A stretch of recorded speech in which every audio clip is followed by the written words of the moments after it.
الحمد لله نحمده ونستعينه ونستغفره ونؤمن به ونتوكل عليه ونعوذ بالله من شرور أنفسنا ومن سيئات أعمالنا من يهده الله فلا مضل له ومن يضلل فلا هادي له ونشهد أن لا إله إلا الله وحده لا شريك له ونشهد أن سيدنا ومولانا محمدا عبده ورسوله أما بعد فأعوذ بالله من الشيطان الرجيم بسم الله الرحمن الرحيم رب اشرح لي صدري ويسر لي أمري واحلل عقدة من لساني يفقهوا قولي اللهم صل على محمد وعلى آل محمد كما صليت على إبراهيم وعلى آل إبراهيم إنك حميد مجيد اللهم بارك على محمد وعلى آل محمد كما باركت على إبراهيم وعلى آل إبراهيم إنك حميد مجيد۔ یہ ہمارا سالانہ دورہ تربیت العلماء جو کہ 21/2023 میں منعقد ہو رہا ہے، آج اس کا تیسرا اور آخری دن ہے، اور اب یہ آخری 2 نشستیں ہوں گی پاکستانی وقت کے مطابق 10 سے لے کر 11:30 بجے جو ابھی شروع ہے، اور دوسری نشست ہوگی پاکستانی وقت کے مطابق 3 سے لے کر 5 بجے۔ تو یوں سمجھیں کہ اب یہ میری گفتگو تقریباً 3.5 گھنٹے کی ہوگی، 1.5 گھنٹہ ابھی اور 2 گھنٹہ بعد میں۔ تو اس میں میں آپ کی خدمت میں گزارشات عرض کروں گا جو ہماری تربیت کے حوالے سے ہیں۔ وقت کم ہے، باتیں زیادہ ہیں، کچھ باتیں کر لیتے ہیں، جو رہ گئی وقت کے ساتھ ساتھ انشاءاللہ پھر کرتے رہیں گے۔ اللہ ہم سب کو دین کی مقبول خدمت کی توفیق عطا فرمائے۔ میں نے اس وقت آیت کریمہ پڑھی ہے، رب اشرح لی صدری ویسر لی امری واحلل عقدۃ من لسانی یفقہوا قولی۔ عام طور پر اس آیت کریمہ کو صرف بغیر سمجھے بطور دعا کے پڑھا جاتا ہے۔ میں چاہتا ہوں کہ ہم اس آیت کو سمجھیں اور پھر دعا کے طور پر اس کو تلاوت کریں۔ پہلے سمجھیں کہ اس آیت کریمہ میں کیا چیز ہے جو موسیٰ علیہ السلام نے اللہ تعالیٰ سے مانگی ہے۔ میں تسلسل کے ساتھ یہ بات کہہ رہا ہوں چونکہ علماء ہیں آپ حضرات، علماء انبیاء کرام علیہ السلام کے ورثہ ہیں، اور انبیاء علیہ السلام کی بنیادی صفت یہ ہے کہ نبی معلم ہوتا ہے اور مبلغ ہوتا ہے۔ اس لیے ہمارے ذمے ہے اللہ کے دین کی تعلیم اور اللہ کے دین کی تبلیغ۔ معلم اور مبلغ کی کچھ ضرورتیں ہوتی ہیں جو حضرت موسیٰ علیہ السلام نے اللہ تعالیٰ سے مانگی ہیں۔ وہ ضرورتیں کیا ہیں؟ وہ بنیادی طور پہ 3 ضرورتیں ہیں جو موسیٰ علیہ السلام نے اللہ سے مانگی ہیں۔ معلم اور مبلغ کی پہلی ضرورت یہ ہے کہ جس چیز کی تعلیم دینا چاہتا ہے، جس چیز کی تبلیغ کرنا چاہتا ہے، وہ خود اس کو اچھی طرح سمجھ آئے۔ جو بات کسی کو سمجھانا چاہتا ہے وہ خود سمجھے۔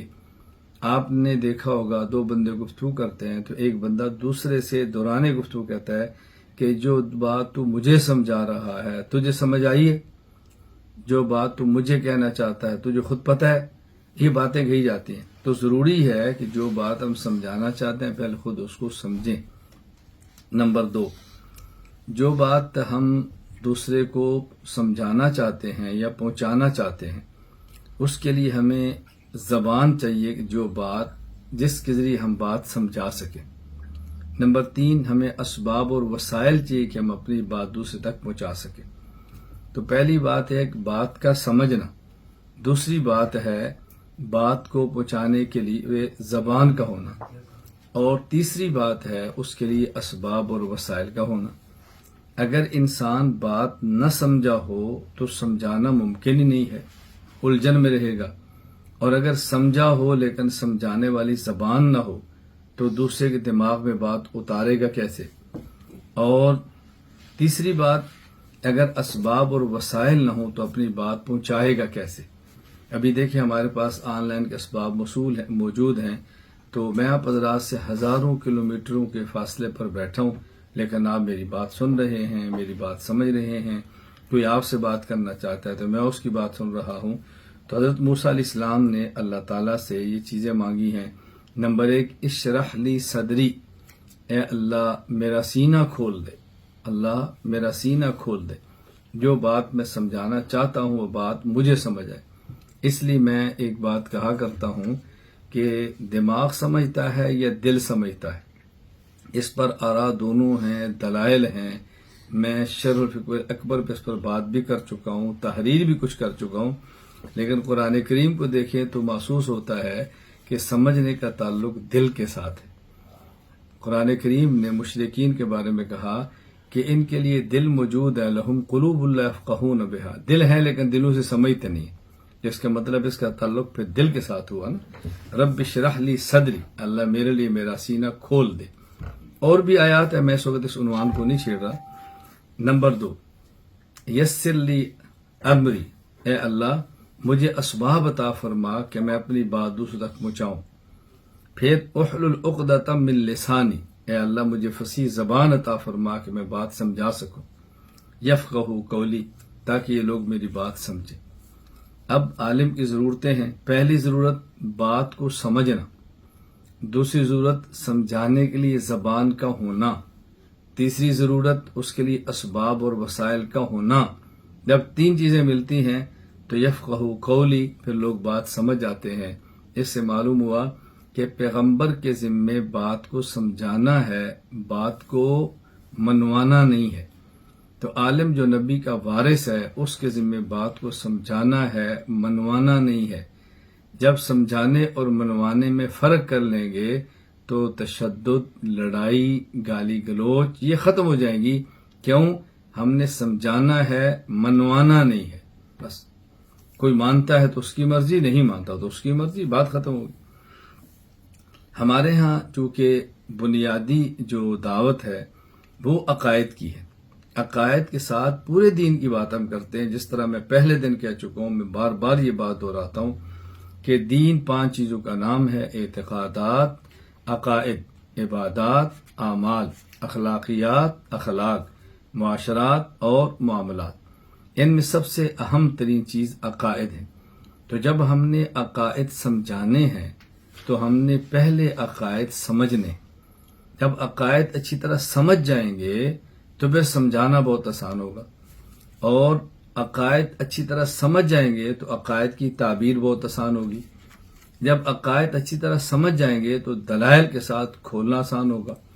جب عقائد اچھی طرح سمجھ جائیں گے تو عقیدے پر ہونے والے تمام اشکالات کو آپ حل کر سکیں گے۔ سمجھنا ضروری ہے۔ میں اس وقت بڑے اختصار کے ساتھ چند ایک نظریات کا تذکرہ کر دیتا ہوں اور تھوڑی سی تفہیم کرتا ہوں کہ ہم سمجھ لیں۔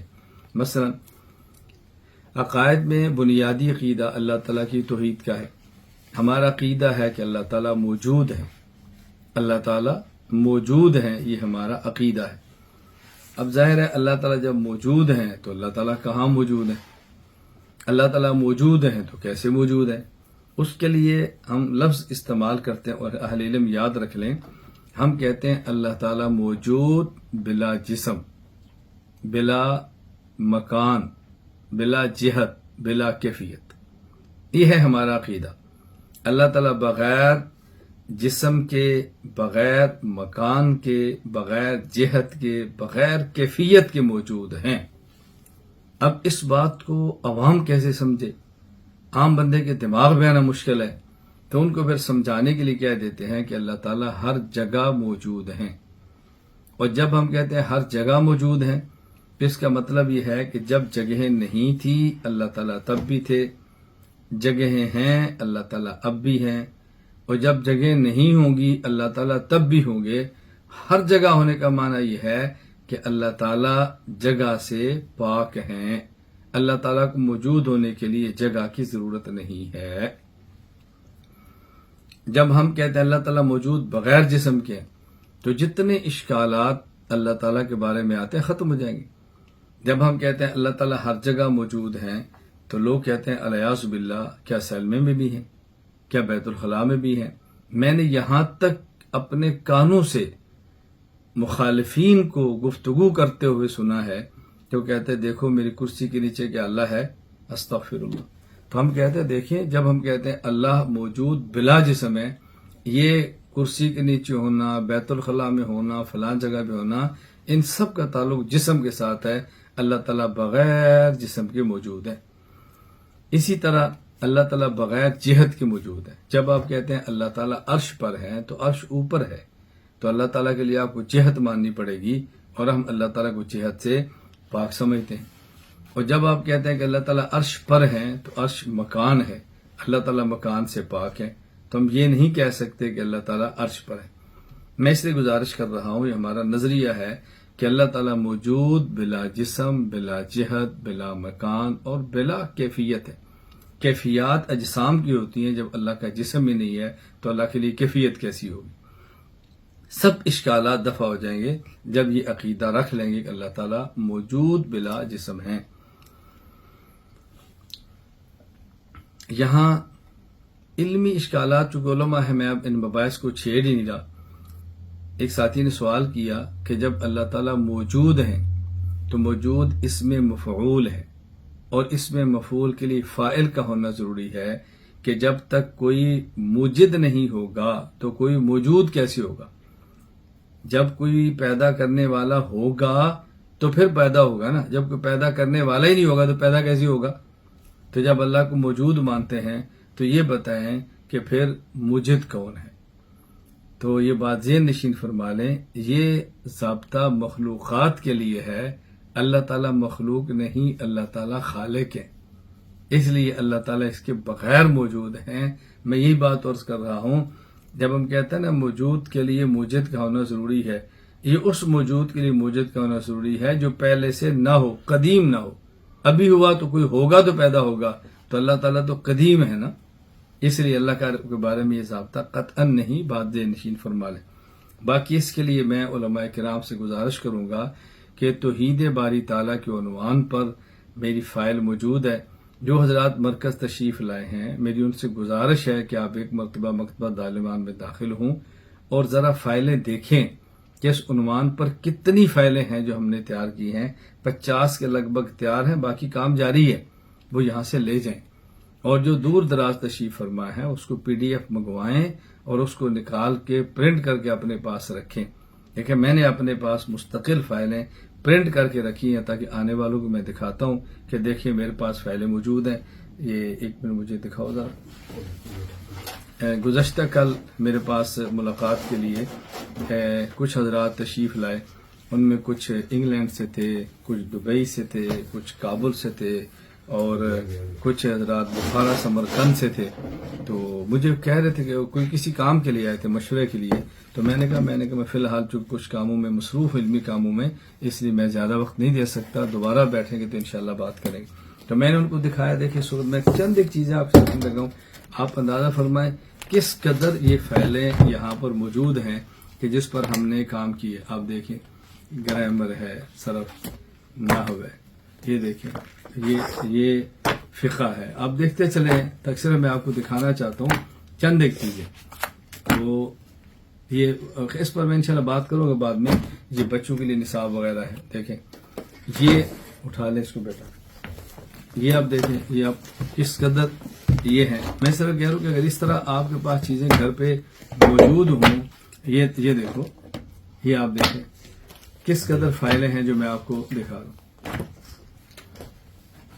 یہ میں چند ایک آپ سامنے رکھ رہا ہوں، میں ساری نہیں رکھ رہا، آپ کو دکھانے کے لیے کہ آپ کو اندازہ ہو جائے کہ کس قدر ہم نے ان عنوانات پہ کام کیا ہے. یہ جو میں باہر بیٹھا اور باہر بیٹھ کے کام کر رہا ہوں، آپ کے علم کے اندر آئے کہ اب یہ دیکھیں ذرا.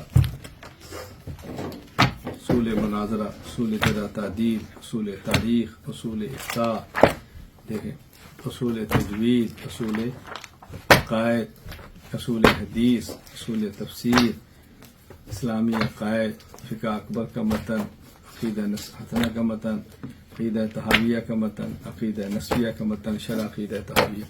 یہ میں نے مختصر سی بات کی ہے. مولانا کلیم اللہ حنفی صاحب حفظہ اللہ نے آپ کو بتایا ہوگا یا بتائیں گے کہ کچھ تصنیفی کام. میں گزارش کیا کر رہا ہوں، صرف میں نے جو بات سمجھانی تھی کہ توحید باری تعالیٰ کے عنوان پر مفصل میری فائل موجود ہے، نمبر 1. نمبر 2، اس عنوان پر 9 گھنٹے کا بیان موجود ہے. اب ہوتا یہ ہے ایک آدمی 9 منٹ کا یا 5 منٹ کا کلپ جاری کرتا ہے کہ اللہ تعالیٰ عرش پہ ہے، اللہ تعالیٰ ہر جگہ پہ نہیں ہے، قرآن کریم کی ظاہری نصوص یہ ثابت ہوتا ہے، تو لوگ الجھن کے اندر مبتلا ہو جاتے ہیں، جی فلاں تو یہ کہہ رہے ہیں۔ مجھے ایک ساتھی نے فون کر کے یہ کہا، جی فلاں کہتے ہیں کہ اللہ تعالیٰ عرش پر ہے، آپ کہتے ہیں ہر جگہ پر ہے۔ میں نے کہا جو فلاں کہتے ہیں ان کا کوئی آپ نے بیان سنا ہے؟ یہ شارٹ کلپ تھا۔ کہا جی کلپ ہے۔ میں نے کہا منٹ؟ کہا جی 8 یا 9 ہوں گے۔ میں نے کہا میرا 9 گھنٹے کا بیان ہے، آپ نے سنا ہے؟ کہا جی نہیں۔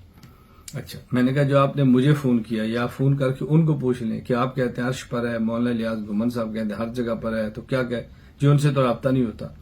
اچھا، میں نے کہا میرا قصور یہ ہے کہ میں نے بیان بھی 9 گھنٹے کا کیا ہے، اور میرا قصور یہ ہے کہ اپنے نقلی عقلی دلائل بھی دیے ہیں، مخالف کے دلائل کا جواب بھی دیا ہے، اور آپ کا فون بھی سنا ہے، یہ میرا قصور ہے۔ وہ کلپ بھی شارٹ کریں گے، شوشہ چھوڑ دیں گے، آپ کی بات بھی نہیں سنیں گے، آپ ان کو لے کر ہمارے بیان کردہ عقیدے پر الجھنیں پیدا کریں گے، اور پھر میں ہر عقیدے پر نقلی عقلی دلائل دینے کے بعد اپنے اکابر کی کتب حوالہ جات بھی پیش کرتا ہوں کہ اس پر ہمارے مشائخ کا نظریہ کیا ہے، تاکہ آپ کو پتہ چلے کہ میں شخصی بات کہتا ہوں یا اپنے اکابر کی بات کرتا ہوں۔ میں نے خیر عرض یہ کیا ہے کہ اللہ تعالیٰ موجود ہے، اس کا مطلب کیا ہے، ذرا اس کو سمجھیں تاکہ آپ کی الجھنیں ختم۔ نمبر 2، ہمارا انبیاء علیہ السلام کے بارے میں عقیدہ یہ ہے کہ انبیاء علیہ السلام معصوم ہیں، اور معصوم کفر سے بھی ہیں، معصوم کبیرہ گناہ سے بھی ہیں، معصوم صغیرہ گناہ سے بھی ہیں، اور معصوم قبیح اعمال سے بھی ہیں۔ جو معاشرے میں معیوب اعمال ہیں، نبی اس سے بھی معصوم ہے۔ معصوم ہونے کا معنی یہ نہیں ہے کہ نبی گناہ کرتا نہیں، معصوم ہونے کا معنی یہ ہے کہ اللہ اپنے نبی سے گناہ ہونے دیتا نہیں۔ معصوم اس میں مفعول ہے، اچھی طرح بات سمجھے۔ ایک ہے کہ پیغمبر کرتا نہیں، ایک یہ ہے کہ اللہ تعالیٰ نبی سے ہونے دیتے نہیں۔ اگر نبی کے ذمہ ہوتا بچنا تو ممکن ہے کوئی بندہ کہتا ہے جی بشری تقاضے کے تحت کوئی بات کہہ لی ہوگی۔ یہاں عصمت کے بارے میں نظریہ یہ ہے کہ جو اللہ پیغمبر کے سر پہ تاج نبوت سجاتا ہے، وہی اللہ نبی کو تمام گناہوں سے بچاتا ہے۔ تو جب بچانا اللہ نے اپنے ذمہ لے لیا تو بات ہی ختم ہوگی۔ دیکھیں نا، قرآن کریم محفوظ ہے، ایک ایک حرف اس کا، تو حفاظت قرآن کے اللہ نے اپنے ذمہ لی ہے۔ انا نحن نزلنا الذکر وانا لہ لحافظون، قرآن محفوظ ہو گیا۔ تو نبی کے معصوم ہونے کا معنی یہ ہے۔ اچھا، اس کے بعد ہمارا عقیدہ ہے کہ صحابی محفوظ ہے۔ صحابی کے محفوظ ہونے کا معنی یہ نہیں ہے کہ صحابی سے گناہ ہوتا نہیں، بلکہ محفوظ ہونے کا معنی یہ ہے صحابی سے گناہ ہو جاتا ہے لیکن اللہ ان کے نامہ اعمال میں باقی رہنے دیتا نہیں۔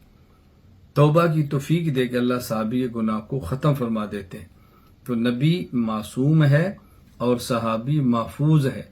نبی سے اللہ تعالیٰ گناہ ہونے دیتا نہیں، صحابی سے گناہ ہو جاتا ہے لیکن اللہ ان کے نامہ اعمال میں باقی رہنے دیتا نہیں۔ یہ صحابی کے محفوظ ہونے کا معنی ہے۔ اور اس کے بعد ہے مجتہدین۔ مجتہد کے بارے میں ہمارا نظریہ ہے کہ مجتہد مأجور ہے، معصوم بھی نہیں، محفوظ بھی نہیں، بلکہ مأجور ہے، یعنی مجتہد سے گناہ بھی ہو جاتا ہے اور ممکن ہے اس گناہ کے ساتھ دنیا سے بھی چلا جائے، لیکن اجتہادیات میں مجتہد معجور ہوتا ہے، یعنی مجتہد اگر اجتہاد میں خطا ہو جائے تو تب بھی مجتہد کو اس پہ اجر ملتا ہے۔ ذرا اس کو بات اچھی طرح سمجھ لیں کہ ہم کہتے ہیں مجتہد مصیب یہ 2 اجر کا مستحق ہوتا ہے، اور مجتہد مخطی 1 اجر کا مستحق ہوتا ہے، یعنی مجتہد ہر حال میں معجور ہے۔ اگر مجتہد اجتہاد کرے اور اجتہاد درست ہو تو دوہرا اجر ملتا ہے، اور اگر مجتہد اجتہاد کرے، اجتہاد میں خطا ہو جائے تو اس کو 1 اجر ملتا ہے۔ لوگوں کو تعجب ہوتا ہے کہ جب خطا ہوگی تو اب اجر کس بات کا ہے؟ بات مثال سے سمجھیں۔ میں علماء کرام سے گزارش کروں گا جب بھی آپ نے کوئی عقیدہ یا کوئی مسئلہ سمجھانا ہو تو مثال ضرور دیا کریں۔ کبھی پہلے مثال دیتے ہیں عقیدہ اور مسئلہ بعد میں بیان کرتے ہیں کہ وہ عقیدہ یا مسئلہ اتنا اہم ہوتا ہے، پہلے مثال نہ دیں تو بات سمجھ نہیں آتی، اور کبھی عقیدہ اور مسئلہ پہلے بیان کر لیتے ہیں اور مثال اس کی بعد میں دے دیتے ہیں۔ کبھی یہ بات اچھی طرح سمجھ لیں، مجتہد اگر اس سے اجتہاد درست ہو تو دوہرا اجر، اگر اجتہاد میں خطا ہو تو اکہرا اجر۔ اس کی مثال سمجھیں، اگر کوئی ڈاکٹر ہو اور اسپیشلسٹ ہو اور سرجن ہو، اب اگر وہ کسی اہم کیس کو لے اور سرجری کرے اور بڑی مشقت کے ساتھ کرے اور سرجری اس کی کامیاب ہو جائے اور مریض کی جان بچ جائے، تو اس کو ڈاکٹر ہونے کی بنیاد پر جو تنخواہ ملتی ہے وہ ملے گی، جو اس کے سرجری کرنے کی آپریشن کی فیس ہے وہ اس کو ملے گی۔ لیکن چونکہ سرجری کامیاب ہوئی ہے اور اس نے بڑی مشقت کی ہے اور مریض کی جان بچ گئی ہے، مریض کا مرض ٹھیک ہو گیا ہے، اب اس ڈاکٹر کو ترقی بھی ملے گی، اس ڈاکٹر کو شاباش بھی ملے گی، اس ڈاکٹر کے گلے میں ہار بھی پڑیں گے، اس ڈاکٹر کی معاشرے میں عزت بھی بہت بڑھ جائے گی۔ تو ایک ہے ڈاکٹر کو اجرت، اجر، پیسے ملنے اس کی سرجری کے، اور ایک ہے اس کو شاباش یا ترقی ملنی اس سرجری کے کامیاب ہونے کے۔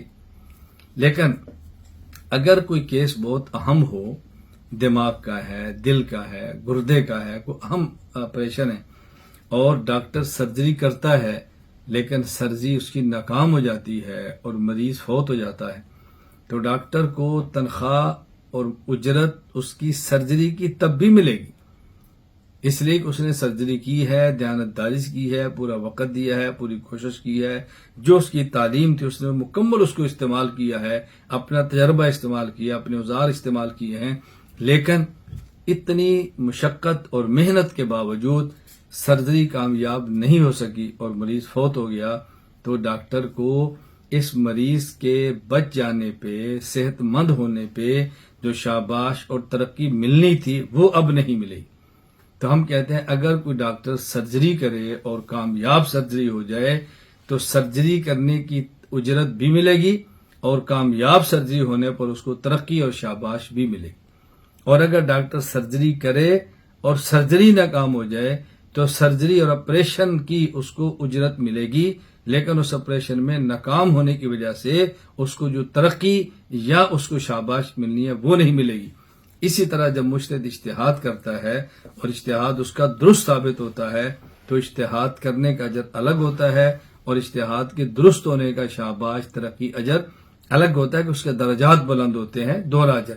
اور اگر اس کے اجتہاد میں خطا ہو جاتی ہے تو اجتہاد کرنے کا اجر پھر بھی ملتا ہے، لیکن اجتہاد میں خطا ہونے کی وجہ سے جو اس کے رفع درجات ہونے تھے، درست ہونے کے، وہ نہیں کر پاتا۔ اس لیے ہم کہتے ہیں مجتہد کو ہر حال میں اجر ملتا ہے، وہ اجر ہے اجتہاد کا۔ اگر درست ہوگا تو درست ہونے پر رفع درجات اجر وہ بھی ملے گا، اجتہاد میں خطا ہو جائے گی تو رفع درجات اور درست ہونے پر جو اجر تھا وہ مجتہد کو نہیں ملے گا، لیکن مجتہد ہر حال میں ماجور ہوگا۔ اجتہاد کی بات چلیے، میں ایک اور بات بھی کہتا ہوں، علماء بہت اچھی طرح سمجھے تاکہ آپ کو آگے سمجھانا آسان ہو۔ ہم کہتے ہیں اگر ایک مسئلے پر 2 مجتہد ہیں، 3 ہیں، 4 ہیں، ان کا آپس میں اختلاف ہے، باقی مجتہد تو بات کے ہیں۔ عہد علی میں دیکھ لیں، حضرت علی رضی اللہ عنہ ایک طرف ہیں، حضرت امیر معاویہ رضی اللہ عنہ ایک طرف ہیں، دونوں کے اجتہادی اختلاف ہوا ہے تو 2 مجتہد ہیں۔ اچھا، اسی طرح بات کے فقہی مسائل میں اجتہاد ہوا، حضرت امام حنیفہ کا اجتہاد الگ ہے، امام مالک کا الگ ہے، بعض مسائل میں امام مالک بالکل الگ ہے، امام حنیفہ الگ ہے، کبھی امام شافعی بالکل الگ ہے، 2 3 آراء بھی آ جاتی ہیں۔ اب یہاں پر لوگوں کو الجھن ہوتی ہے کہ جب ایک مسئلہ پر 2 مجتہد اجتہاد کریں گے، ایک کہے گا پاک ہے، دوسرا کہے گا ناپاک ہے، ایک کہے گا حرام ہے، دوسرا کہے گا حلال ہے، تو یہ بتائیں کہ اس میں دونوں مجتہد درست کیسے ہوں گے؟ ایک غلط ہو ایک درست ہوگا، آپ کہتے ہیں سارے درست ہیں۔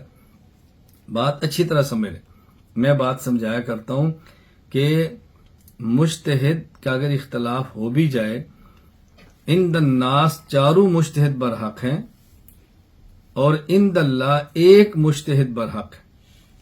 عند الناس 4 ٹھیک ہیں اور عند اللہ 1 ٹھیک ہے۔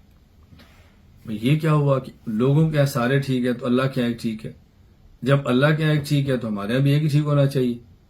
جب ہم سب کو ٹھیک کہتے ہیں تو پھر اللہ سا ایک کو ٹھیک باقی غلط کیسے کہہ رہے ہیں؟ اچھی طرح بات سمجھ لیں، مجتہدین جب اجتہاد کرتے ہیں اور ان کے اجتہاد میں اختلاف ہو جائے تو ہم یہ کہتے ہیں کہ لوگوں کے ہاں چاروں برحق ہیں، لوگ چاروں مجتہدین میں سے جس مجتہد کی اجتہاد پر عمل کریں گے ان کو اجر ملے گا، جنت ملے گی، ان کی نماز ہو جائے گی، بالکل درست ہوگی۔ لیکن اللہ کے یہاں چاروں درست نہیں، اللہ کے یہاں ایک برحق ہوگا۔ اس کا مطلب کیا ہے؟ ذرا مثال سمجھیں تاکہ آپ کو بات اچھی طرح سمجھ آئے۔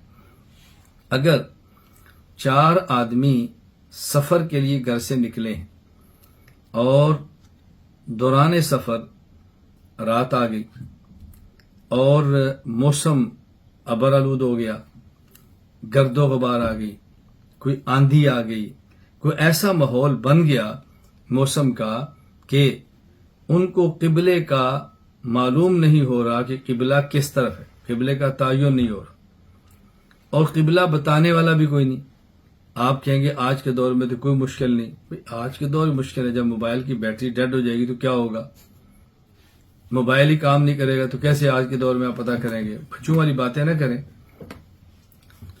موبائل ان کے آف ہیں، بندہ وہاں پر ہے کوئی نہیں، موسم نے پورے سسٹم کو برباد کر کے رکھ دیا ہے اور نماز پڑھنا چاہتے ہیں۔ اب بتائیں ایسی صورتحال پیدا ہو جائے کہ آدمی 4 ہوں، قبلہ چاروں کو معلوم نہ ہو اور قبلہ بتانے والا کوئی نہ ہو۔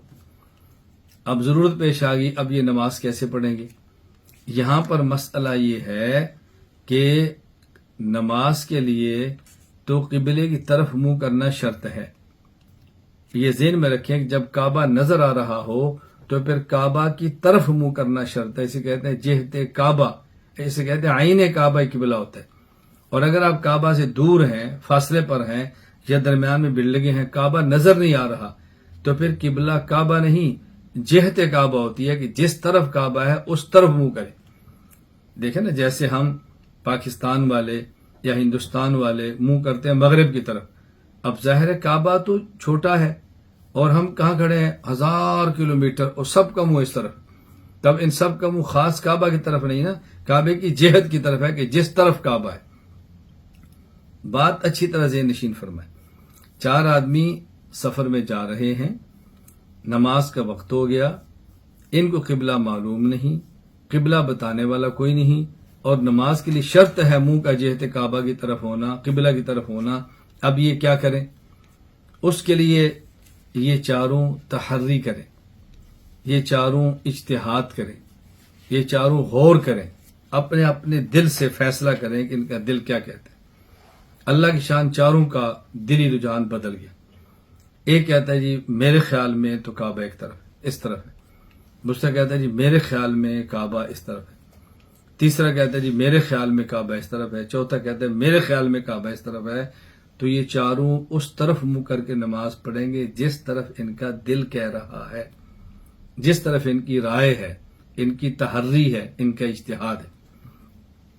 اب دیکھیں 4 نے نماز پڑھی اور 4 کا کعبہ الگ الگ ہو گیا، کعبہ نہیں قبلہ 4 کا الگ الگ ہو گیا۔ اب ہم کہیں گے ان 4 کی نماز ہو گئی۔ یہ ہے ان الناس 4 برحق ہے، لیکن اللہ کو معلوم ہے کہ قبلہ درست کس کا ہے، وہ تو اللہ جانتے ہیں۔ ہم کہیں گے کہ قبلہ 4 کا درست ہو گیا، جو ان کے بس میں تھا ان نے کوشش کی ہے، ان کے بس میں تھا معلوم کیا ہے، بتانے والا کوئی نہیں۔ اب ان کے بس میں تھا کہ اپنا دلی رجحان دیکھتے ہوئے ان نے پورا زور لگا لیا ہے، تو جن کے اختیار میں تھا ان نے کیا ہے۔ ہم کہیں گے ان 4 کی نماز درست ہے اور 4 کا قبلہ درست ہے، ہم قبلہ مان لیں گے، لیکن اللہ جانتے ہیں کہ قبلہ در حقیقت درست ہے کس کا۔ تو ہم یہ کہیں گے کہ ہمارے ہاں تو 4 ٹھیک ہے، ہم 4 کے بارے میں کہیں گے نماز ہو گئی، لیکن در حقیقت قبلہ ہے کس کا درست، یہ ہم میں سے کوئی نہیں جانتا، یہ تو اللہ ہی جانتے ہیں، اور یہ قیامت کے دن پتہ چلے گا۔ یہ معنی جب مجتہد اجتہاد کرتے ہیں اور 4 مجتہدین کا اجتہاد الگ ہو جائے تو ہم کہیں گے ان الناس 4 برحق ہیں، یعنی ہم 4 کو درست کہیں گے، کسی ایک کو غلط نہیں کہیں گے۔ جو شخص جس مجتہد کی رائے پر عمل کرے گا اس کا عمل قبول ہوگا، باقی قیامت کے دن اللہ ہی فیصلہ کریں گے کہ اصل مسئلہ کس کا ٹھیک تھا۔ باقی 4 کو اجر ملے گا، 4 کی عبادت ہو جائے گی۔ اس پر احادیث موجود ہیں اور اس پر دلائل موجود ہیں۔ میں اس وقت اس مسئلے پر دلائل پیش نہیں کر رہا، اس کے لیے آپ اجتہاد و تقلید میرا بیان سن لیں یا میری فائل دیکھ لیں، میں نے مفصل اس پر گفتگو کر دی ہے الحمدللہ۔ میں یہ بات اس لیے عرض کر رہا ہوں کہ جس قدر آپ کو مسائل پیدا ہوتے رہیں گے نا، ہم نے اس پر کام کیا ہے اور تسلسل سے کر رہے ہیں۔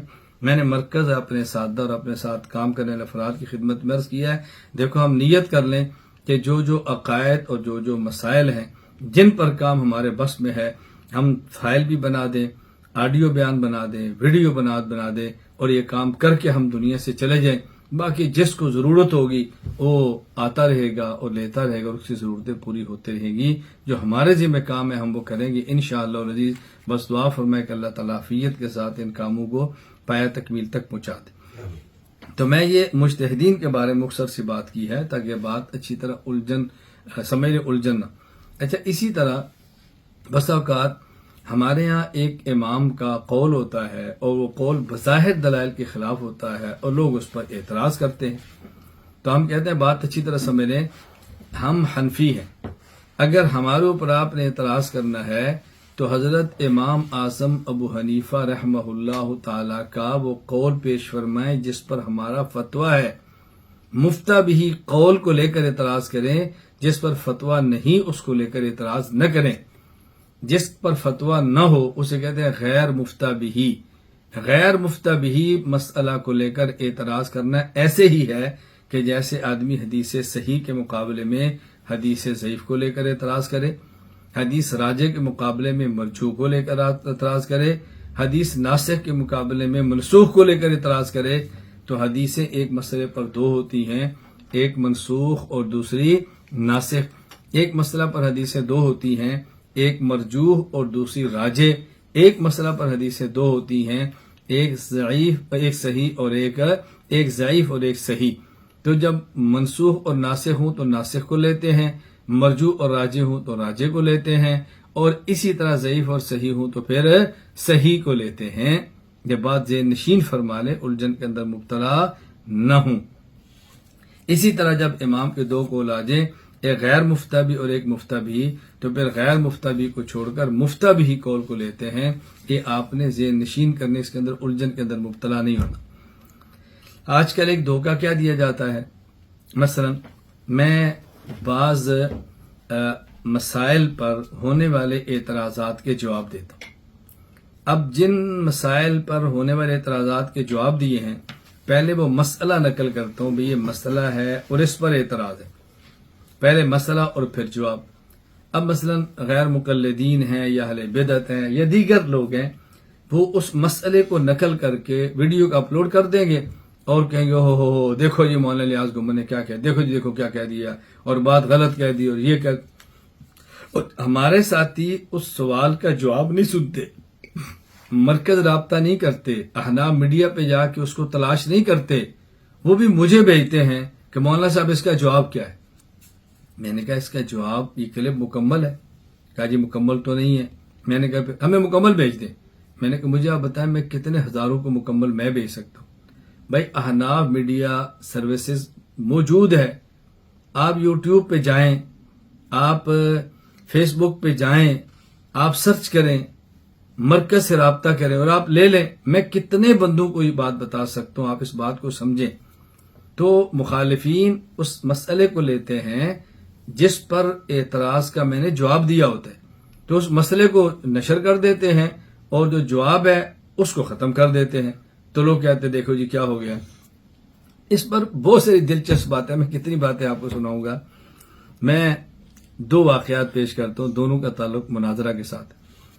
ایک مرتبہ مناظرہ تھا ہمارا، اور یہ مناظرہ تھا مظفر گڑھ کے علاقے میں۔ مظفر گڑھ کے علاقے میں مناظرہ تھا، غالباً مظفر گڑھ تھا یا نہ ڈیرہ غازی خان کے علاقے میں ایک بستی ہے، وہاں مناظرہ تھا۔ مناظرہ 3 طلاق کے عنوان پر تھا۔ میں چونکہ اس مناظرے میں صدر تھا اور مناظر مناظرہ کر رہے تھے، تو مخالف غیر مقلد مناظر نے یہ کہہ دیا کہ 3 طلاق کو ایک فتاوی رشیدیہ میں مولانا رشید احمد گنگوہی دارالعلوم دیوبند کے سرپرست نے لکھا ہے۔ اب اچانک ہلچل مچ گئی، بھائی دارالعلوم دیوبند کے سرپرست 3 طلاق کو 1 لکھ رہا ہے. میں نے اپنے مناظر کو چھوٹی سی پرچی دی. میں نے کہا تم اعلان کر دو، حالانکہ میں نے فتاوی رشیدیہ دیکھا نہیں، بغیر دیکھے میں نے کہا تم اعلان کر دو اگر فتاوی رشیدیہ میں مولانا رشید احمد گنگوہی کا یہ فتویٰ موجود ہو کہ 3 طلاق 1 ہوتی ہیں، ہم اپنی شکست لکھ دیں گے، تم اعلان کر دو. ہمارے مناظر نے فوراً اعلان کر دیا. اب کایا پلٹ گئی. میں نے کہا ذرا کتاب دکھائیں فتاوی رشیدیہ، جس کا آپ نے حوالہ دیا وہ کتاب دکھائیں.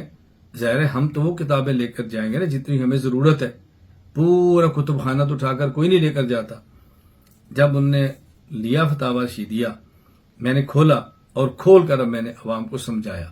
میں نے کہا آپ دیکھیں، ایک شخص نے ایک غیر مقلد عالم کو مسئلہ لکھا کہ 3 طلاق دیں تو کتنی ہوتی ہیں. غیر مقلد عالم نے جواب دیا کہ 3 طلاق دو تو 1 ہوتی. اس نے پھر وہ مسئلہ اپنا اور غیر مقلد عالم کا جواب، یہ خط مولانا رشید احمد گنگوئی رحمہ اللہ کو لکھا. مولانا رشید احمد گنگوئی نے آخر میں لکھا کہ 3 طلاق دو تو 3 ہوتی ہیں اور غیر مقلد کے فتوے کا رد کیا. اب یہ پوری عبارت فتاوی رشیدیہ میں چھپی. وہ چھپی کیسے؟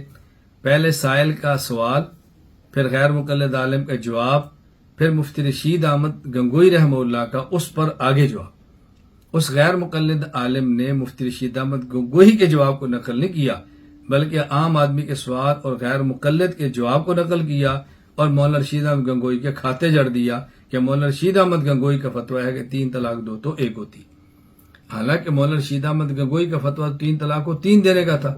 حضرت نے تو اپنی کتاب میں جو اس کا سوال تھا وہ جواب ہے اس کو نقل کیا نا. اب آپ بتاؤ یہ کتنی بڑی بددیانتی ہے. اب ظاہر ہے مجھے اندازہ تھا ایسا نہیں ہو سکتا تو مسئلہ حل ہو گیا. اب اس طرح اگر کوئی بندہ آپ کو یہ بات کہہ دے کہ دیکھو جی مولانا رشید احمد گنگوئی نے 3 کو 1 کہا ہے اور یہ دیکھو آپ کے بھی غلط ہے، رد کی ہے. بات اچھی طرح سے نشین فرما لیں.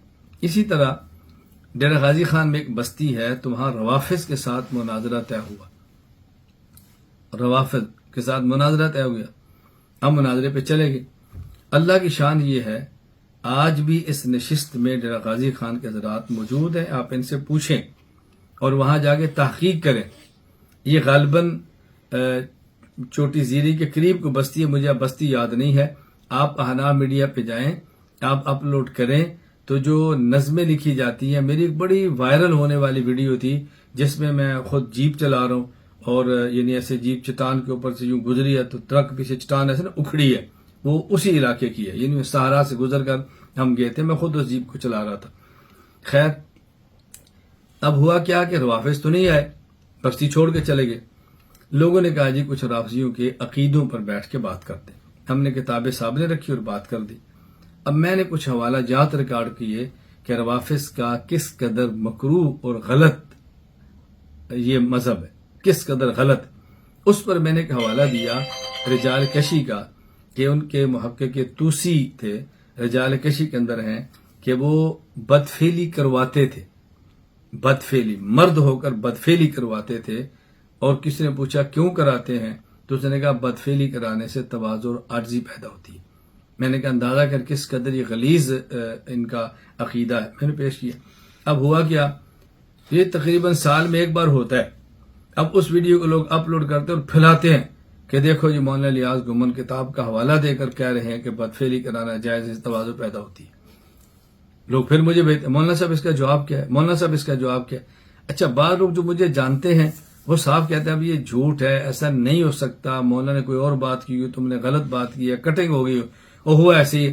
انہوں نے اس کو کانٹ چھاڑ کر کے میرا حوالہ دے دیا کہ مولانا الیاس گمن نے کہا کہ بدفعلی کرانا جائز ہے کیونکہ اس سے عاجزی پیدا ہوتی ہے. کتاب کا حوالہ بھی دی. اب بتاؤ بھائی، میرے کہنے کا مقصد یہ ہے کہ جب آپ حضرات تک کوئی ایسی بات پہنچے تو تحقیق کریں یہ ہے کیا. ایسا مسئلہ نہیں ہے، اللہ تعالی ہماری حفاظت فرمائے. میں بات یہ سمجھا رہا تھا کہ بس اوقات غیر مفتہ بھی قول ہوتا ہے تو ہماری کتابوں میں درج ہوتا ہے، اس کے بعد آگے مفتہ بھی قول ہوتا ہے. ہمارے مخالف اس غیر مفتہ بھی قول کو جس پر فتویٰ نہیں ہوتا اس کو لے کر اعتراض کرتے ہیں تو میں پہلے اس کو نقل کرتا ہوں پھر جواب دیتا ہوں. تو لوگ اس کو نقل پھیلا دیتے ہیں اور جو میرا جواب ہے اس کو ہڑپ کر جاتے ہیں. اور پھر ہمارے اللہ پاک فضل فرمائے اپنوں کو نہیں سننا، غیروں کو سننا ہے، اس کا کیا حل نکالے؟ مجھے آپ خود فرمائیں۔ ابھی گزشتہ کل ہی کی بات ہے، میرے پاس انگلینڈ کے ایک مہمان تھے، تو کل کی نشست نے پوری بیٹھ کے سنی شام والی، تو مجھے وہ کہنے لگے کہ ہمارے تو ذہن میں تھا کہ مولانا الیاس گھمن صاحب مطلب بہت سخت ہیں، بڑی شدت ہے مزاج میں، اور غیر مقلدوں کے خلاف ہیں، اور کسی بندے کو برداشت نہیں کرتے، یہ ہے اور وہ ہے۔ تو خیر میں مطلب حضرت کیا دیکھوں، میں نے ایک بات ان کو سمجھائی، میں نے کہا دیکھیں میرے مزاج میں شدت نہیں ہے، آپ کچھ وقت میرے پاس ٹھہریں گے تو پھر پتہ چلے گا نا۔ میں نے ان کو ایک مثال دی، میں نے کہا دیکھیں ایک حکیم ہے، یا ایک حکیم نہیں، ایک شخص ہے، اس کے کئی کام ہیں، وہ 24 گھنٹے میں روزانہ 5 منٹ کا ایک کلپ حکمت کا ریکارڈ کرا کے اپلوڈ کرتا ہے۔ اب وہ بندے جو مریض ہیں، جن کو تکالیف ہے، وہ تو حکمت کے حوالے سے اس مرض کو لکھیں گے تو کلپ پائے گا، ان کو پسند آئے گا، پھر کل دوسرا سن لیں گے، پسند آئے گا تیسرا سنیں گے۔ اب ان کا ایک ذہن بن جائے گا کہ فلاں بندہ حکیم ہے، تو وہ اس کے گاؤں میں بھی آئیں گے تو اگر پوچھیں گے کہ ہم نے فلاں حکیم صاحب سے ملنا ہے، تو لوگ کہیں گے یہاں تو اس نام کا حکیم کوئی نہیں ہے، کس کی بات کرتے ہیں؟ آپ کہیں گے جس کی داڑھی ہے، پگڑی ہے، اچھا نام کیا یہ؟ ہاں ہم سمجھ گئے، اچھا وہ جو حافظ صاحب ہے، وہ جو حاجی صاحب ہے، جو مولانا صاحب ہے، ہاں بالکل وہی۔ اور لوگ کہیں یار یہ حکیم ہمیں پتہ بھی نہیں تھا۔ میں نے کہا آپ بتائیں، اس کی 24 گھنٹے کی زندگی میں سے 23 گھنٹے 55 منٹ الگ ہیں اور 5 منٹ الگ ہیں۔ وہ 5 منٹ کے کلپ کی بنیاد پر آپ نے ان کو حکیم کہا، اور یومیہ 23 گھنٹے 55 منٹ کی زندگی میں کچھ اور بھی تو کرتے ہوں گے نا وہ، کیوں آپ کے سامنے صرف حکمت کے کلپ تھے؟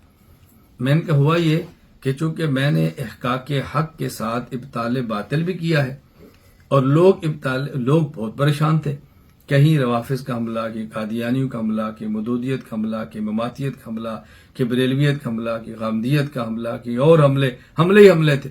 تو ظاہر ہے میں نے دلائل کے ساتھ چیزیں ریکارڈ کرائی ہیں، تو جس بندے کو جو الجھن ہوتی ہے وہ سرچ کرتا ہے تو اس کو مل جاتا ہے، تو اس کا ایک ذہن بنتا ہے کہ مولانا الیاس گھمن صاحب صرف اور صرف رد فرقے باطلہ پہ کام کرتے ہیں۔ وہ اسی حوالے سے مجھے دیکھتا ہے، دائرہ جب قریب آئے گا تو اس کو پتا چلے گا نا کہ یار مولانا صاحب کرتے کیا ہے۔ میں اس پر ایک نہیں 2 واقعے سنا دیتا ہوں، 2 واقعے۔ ایک واقعہ یہ ہے کہ میں شارجہ ایک بلڈنگ میں تھا، اور کرونا کے دن تھے، اور ساتھ والی بلڈنگ میں ایک گھر میں جمعہ تھا، تو انہوں نے میرے میزبان سے رابطہ کیا کہ اگر مولانا صاحب آ جائے تو بہت اچھا ہو۔ خیر میں چلا گیا، میں گیا تو جس صاحب نے مجھے بلایا تھا وہ چونکہ مجھے جانتے تھے، باقی آنے والے مجھے زیادہ نہیں جانتے، نام سنا ہوگا، اس نے میرا تعارف کرایا کہ یہ ہمارے مولانا محمد الیاس گھمن صاحب ہیں، بڑے مناظر ہیں، بڑے نڈر ہیں، بڑے بے باک ہیں، اور باطل کو للکارتے ہیں، اور دیوبندی کے ہر وقت میدان کے اندر اترے ہوتے ہیں۔ صحیح اس نے ماردار بیڑی تعارف کرایا۔ اس نے تعارف کرا لیا تو میں نے لوگوں سے کہا بھئی انہوں نے میرا غلط تعارف کرایا ہے، میرا تعارف یہ نہیں ہے، میں اپنا تعارف آپ کو خود کرا دیتا ہوں۔ میں نے کہا میرا تعارف یہ ہے کہ دین 5 چیزوں کا نام ہے: اعتقادات، عبادات، اخلاقیات، معاشرات، معاملات۔ میں ان 5 کو دلائل سے بیان کرتا ہوں، اور اگر ان 5 میں سے کسی کو سمجھ نہ آئے تو سمجھا دیتا ہوں، کوئی شبہ ہے تو اس کو دور کر دیتا ہوں، میرا یہ تعارف ہے۔ تو لوگ ہنسنے لگے۔ میں نے کہا یہ جو اس نے میرا تعارف کرایا ہے، اسی تعارف سے تو لوگ بدکتے ہیں، وہی تو نے پھر تعارف کرا دیا میرا، تو میرا وہ تعارف کراؤ جو بنتا ہے۔ تو اسی طرح مجھ سے ایک ساتھی بیت تھے، ان کی کینیڈا کی نیشنلٹی تھی، اور وہ رہتے امارات میں تھے۔ تو میں گیا، مجھے ملے تو بڑے نا درد کے ساتھ مجھے کہنے لگے، یہ آج سے غالباً کوئی 9-10 سال پرانی بات ہوگی، بڑے درد سے مجھے کہنے لگے حضرت میری ایک بڑی خواہش ہے، آپ ایسا کریں چند ایک کلپس ایسے ریکارڈ کرا کے اپلوڈ کروا دیں کہ جن میں صرف اور صرف خانقاہ، اللہ، ذکر اللہ اور یہ باتیں ہوں، اور اس میں باطل کے رد کے حوالے سے کوئی بات نہ ہو۔ میں نے کہا کیوں؟ اس نے کہا وجہ یہ ہے کہ میں جب کبھی کسی کو یہ بات کہتا ہوں کہ میں فلاں حضرت سے بیعت ہوں، میرے شیخ ہیں، تو آپ ان سے بیعت کر لیں، تو وہ کہتے ہیں کون؟ میں آپ کا نام لے تو کہتا ہے وہ جو غیر مقلدوں کے خلاف ہیں، وہ جو بریلویوں کے خلاف ہیں، وہ جو مماتیوں کے بہت خلاف ہیں، وہ جو مناظرے کرتے ہیں۔ تو مجھے ان کو سمجھانا پڑتا ہے کہ کہ یہ سارے کام میرے حضرت کرتے ہیں ضرورت کی وجہ سے، اصل ان کا مزاج یہ نہیں ہے، یہ تو ضرورت ہے ان کی۔ جب باطل للکارتا ہے تو للکار کا جواب تو للکار ہی ہوتا ہے نا، جب باطل دھاڑتا ہے تو دھاڑنے کا جواب تو دھاڑ ہی ہوتا ہے، جب باطل اعتراض کرتا ہے تو اعتراض کا جواب تو پھر جواب ہی ہوتا ہے۔ جس لہجے میں ہمارے کابر کو گالیاں دیتے ہیں، ہمارے حضرت گالیاں نہیں دیتے ہیں لیکن اس لہجے میں اس گالی کا جواب دے دیتے ہیں، تو اس سے پھر باطل جن ٹھنڈا پڑ جاتا ہے۔ کہتے ہیں مجھے سمجھانا پڑتا ہے۔ پھر اس نے مجھے ایک مثال دی، مثال تو بہت عجیب سی ہے لیکن چونکہ دی اس نے تھی اس لیے میں آپ کو سنا دیتا ہوں۔ مجھے اس نے کہا کہ ایک آدمی تھا تو وہ فلم کا ہیرو کہتے ہیں یا ولن کہتے ہیں، جی ولن، اس نے کہا ہیرو ولن تھا اور ایک عورت اس کا بیٹا تھا۔ وہ عورت اپنے بیٹے کے رشتے کے لیے اس نے رشتے تلاش کرنے شروع کیے۔ اب اس کی خواہش تھی اچھے خاندان کی شریف بچی گھر کے اندر آئے۔ جب بھی کسی معزز شریف خاندان سے اس کی ماں رابطہ کرتی تو اپنے بیٹے کے لیے، تو انہوں نے کہا وہ تمہارا بیٹا جو لڑکیاں اٹھاتا ہے، وہ جو ڈکیتیاں مارتا ہے، اس نے کہا نہیں میرا بچہ بہت شریف ہے، یہ اس کا بزنس ہے، یہ اس کی مجبوری ہے کہ اس کو سین ادا کرتے ہیں وگرنہ اس کی فلم لیتا ہی کوئی نہیں، یہ مجبوری ہے۔ تو اس نے کہا ہمیں سمجھانا پڑتا ہے کہ حضرت ہمارے کا مزاج نہیں ہے، ان کی مجبوری ہے کہ پھر کے باطلہ گرات پہ لوگ میدان میں نہیں ہیں تو انہیں اس مشکل کام کو بھی سنبھالا ہوا اور بدنامیاں مول لے کر سنبھالا ہوا۔ تو میں عرض یہ کر رہا ہوں اس بات کو ہم سمجھنے کی کوشش کریں۔ خیر میں نے ان مہمانوں سے بھی کہا، وہ بہت معزوز ہوئے، بہت معزوز ہوئے۔ تو وہ چونکہ یہاں ٹھہرے تھے، ہوٹل بک تھا، ابھی صبح ان کو مجھے میسج آیا تھا میں انشاءاللہ ناشتے کے بعد چیک ان کرتا ہوں اور میں بیگ لے کر آپ کے یہاں جاتا ہوں۔ میں نے کہا آپ تشریف لائیں، ہوٹل میں رہ کے اتنے پیسے کیوں ضائع کرتے ہیں، ہمارا گھر آپ کے لیے ہے، دیسی کھانا کھائیں، یہاں ٹھہریں، ہمیں خدمت کا موقع دیں اور بیٹھ کے دین سیکھیں۔ اللہ آپ کو محبت دین اللہ نے آپ کو دی ہے تو دین سیکھیں۔ خیر میں یہ عرض کر رہا تھا کہ ان باتوں کو ہم نے سمجھنا ہے، عقائد کا تاکہ الجھنیں ختم ہوں۔ آپ میری تھوڑی سی گفتگو سے اندازہ فرما رہے ہیں کہ ہمارا دورہ تربیت العلماء کتنا لمبا ہونا چاہیے اور کتنے دن چلنا چاہیے تاکہ باتیں ساری کھل کر ہم سنیں اور سمجھیں۔ تو میں یہ عرض کر رہا تھا کہ انبیاء علیہ السلام کے بارے میں عقیدہ ہے کہ نبی معصوم ہے، صحابی کے بارے میں عقیدہ ہے کہ وہ محفوظ ہے، اور مجتہد کے بارے میں عقیدہ ہے کہ معجور ہے۔ تو ان تینوں کا معنی اور مفہوم سمجھنا ضروری ہے، وگرنہ لوگ آپ کے اوپر اعتراضات کرتے رہیں گے۔ اسی طرح ہمارا عقیدہ ہے انبیاء علیہ السلام کے بارے میں کہ انبیاء علیہ السلام دنیاوی وفات کے بعد اپنی قبور مبارکہ میں زندہ ہیں اور نبی قبر میں زندہ ہے۔ حضور اکرم صلی اللہ علیہ وسلم بطور خاص آپ کی قبر پہ جا کر صلاۃ والسلام پڑھے تو آپ سنتے ہیں، دور سے پڑھے تو ملائکہ پہنچاتے ہیں۔ آپ کی قبر پر جا کے استشفاء کرنا اور آپ سے درخواست کرنا کہ آپ اللہ سے میرے لیے دعا کریں، تو یہ درخواست کرنا بھی جائز ہے۔ اب یہ کہ ہمارا نظریہ ہے، عقیدہ ہے، ہم چونکہ اس عقیدے کو سنتے نہیں ہیں، اس پہ دلائل پڑھتے نہیں ہیں اور مخالف کے شبہات کا جواب نہیں سنتے اور صرف ان کا شبہ آتا ہے تو پریشان ہوتے ہیں۔ آپ یقین فرمائیں گے، مجھے ابھی کل کی بات ہے، ایک ساتھی نے اس مسئلے پر میسج کیا، عقیدہ حیات النبی صلی اللہ علیہ وسلم پر۔ اب مجھے بتائیں میں ان کو مطلب کیا کہوں، مجھے اتنا تعجب ہوتا ہے کہ وہ مسائل پوچھتے ہیں لیکن خدا کے بندے یہ نہیں سوچتے کہ یار ہم جو مسئلہ لکھ رہے ہیں اس پر تھوڑا سا غور بھی کر لیتے۔ مسئلہ کیا لکھا ہوا ہے؟ وہ جو حدیث پاک ہے کہ حضور فرمایا کہ من صلی علیہ عند قبری سمیتہ، جو میری قبر پر درود پڑھتا ہے میں اس کو سنتا ہوں۔ حضور تو ابھی زندہ قبر میں گئے ہی نہیں، تو کیسے فرما رہے میری قبر پہ پڑھتا ہے تو میں سنتا ہوں۔ اب کتنا آسان سا جواب ہے کہ یار یہ جو نا من صلی علیہ عند قبری، یہ جب صلی ماضی ہے اور جب ماضی پر عربی گرامر میں شرط کا کلمہ آتا ہے تو ماضی مستقبل کے معنی میں ہو جاتی ہے۔ اب انہیں چونکہ بیان تو سننا نہیں نا، مخالف نے اعتراض کیا ہو فوراً پریشان ہو گیا کہ یہ حدیث میں ہے۔ اب اس کا معنی یہ نہیں ہے کہ جس نے میری قبر پہ درود پڑھا تو میں نے سن لیا، اس کا معنی ہے جو میری قبر پر درود پڑھے گا تو میں اس کو سنوں گا، یہ معنی ہوتا ہے۔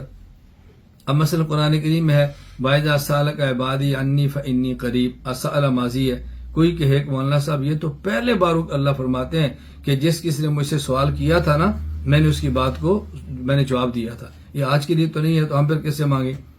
میں عرض کر رہا ہوں کہ دلائل سنیں تاکہ آپ کو الجھنیں دور ہو۔ میں سو جو چھوٹی سی بات عرض کرنا چاہتا ہوں وہ سمجھیں، وہ یہ انبیاء علیہ السلام کا سننا یہ ہے اتفاقی عقیدہ، کہ حضور اکرم صلی اللہ علیہ وسلم بطور خاص، چونکہ ہم امتی ہیں ان کی، ہم نے انہیں کی قبر پہ جانا ہوتا ہے، اس لیے بطور خاص ان کا ذکر کیا جاتا ہے کہ نبی پاک صلی اللہ علیہ وسلم کا قبر کا سما یہ اتفاقی ہے۔ اور عام اموات کا، عام مردوں کا سننا یہ صحابہ کے دور سے اختلافی ہے۔ بعض صحابہ کہتے ہیں سنتے ہیں، بعض کہتے ہیں نہیں سنتے۔ انبیاء علیہ السلام کا سما اتفاقی ہے اور صحابہ کا سما اختلافی ہے، تو اختلافی ہونے کی وجہ کیا ہے؟ صحابہ کرام میں کیوں اختلاف تھا کہ بعض کہتے ہیں سنتے ہیں، بعض کہتے ہیں نہیں سنتے؟ بات یہ ہے کہ جب ہمارا عقیدہ ہے کہ قبر میں عام میت کو اگر وہ مسلمان ہے تو اس کو ثواب ہوتا ہے، اگر کافر ہے تو اس کو عذاب ہوتا ہے۔ ثواب کا معنی اچھا بدلہ، اور عذاب کا معنی برا، ٹھکائی۔ اور عذاب کسے کہتے ہیں؟ ایلام الحی علی سبیل الہوان۔ عذاب کا معنی ہوتا ہے زندہ کو تکلیف دینا، ذلیل کرنے کے لیے۔ جب ہم اس بات کو مانیں گے کہ میت کو قبر میں ثواب و عذاب ہوتا ہے تو یہ ماننا پڑے گا اس کے اندر حیات بھی ہے۔ جب حیات مانیں گے تو یہ ماننا پڑے گا اس کو سما بھی ہے۔ کیوں؟ حیات کے لیے تو سما ضروری ہے نا۔ اب دیکھیں، اگر آپ کے یہاں کوئی بیٹا پیدا ہو اور زندہ پیدا ہو تو آپ کو یہ کہنا پڑتا ہے کہ جی میرے گھر بیٹا پیدا ہوا ہے، زندہ ہے، اور ماشاءاللہ وہ سنتا بھی ہے۔ لوگ یا جب زندہ ہے تو سنتا ہے، اور ماشاءاللہ کہنے کی کیا ضرورت ہے؟ ہاں یہ بتانا پڑے گا کہ میرے گھر بیٹا پیدا ہوا ہے، زندہ پیدا ہوا ہے، لیکن وہ سن نہیں رہا، دعا فرمائے۔ اب مطلب یہ کہ زندہ ہونے کو تو سننا لازم ہے، تو جب زندہ مان لیا تو سننے پر دلیل دینے کی ضرورت ہی نہیں ہے۔ اب اس سے آپ کو بات سمجھ آ گئی کہ میت کے سننے نہ سننے پر دلائل ان کو دینے پڑتے ہیں جو کہتے ہیں نہیں سنتا۔ جو کہتے ہیں سنتا ہے ان کے ذمہ تو دلائل ہے ہی نہیں۔ جب حیات مان لی تو سما مان لی ہے نا۔ اب دیکھیں، اگر کوئی بندہ کہ جی سورج نکل آیا ہے اور 12 بج گئے ہیں اور ماشاءاللہ روشنی بھی ہے، لوگ کہیں کہ جب سورج نکلا ہے تو روشنی ہے نا، کیا بتا رہے؟ سورج نکل آیا ہے اور ماشاءاللہ دن بھی ہے۔ کوئی دن ہے تو سورج نکلا ہے، دن ہے تو سورج کیوں نکل رہا ہے؟ کیا آپ کہہ رہے ہیں؟ ہاں یہ بات کہنی پڑے گی کہ یار 12 بج گیا، سورج نکلا ہوا ہے، لیکن ایسے لگتا ہے جیسے رات ہے، بالکل اندھیرا، روشنی ہے ہی نہیں۔ تو سورج کے نکلنے کے بعد روشنی پر دلیل نہیں دینی پڑتی۔ اگر روشنی نہ ہو تو پھر دلیل دینی پڑتی ہے کہ سورج ہے لیکن روشنی کیوں نہیں ہے؟ سورج گرہن ہو گیا ہے، بادل ہو گیا ہے، کیا مسئلہ کیا بنا ہے؟ اسی طرح جب آپ نے حیات مان لی ہے، اب سما کے لیے دلیل کی ضرورت ہی نہیں ہے۔ یہ باتیں اچھی طرح سمجھے۔ اچھا، صحابہ کرام میں پھر کیوں اختلاف ہے کہ بعض سما کہتے ہیں بعض نہیں؟ ایک ہوتا ہے کہ کسی بندے میں سننے کی صلاحیت ہے لیکن کسی عذر کی وجہ سے نہیں سنتا۔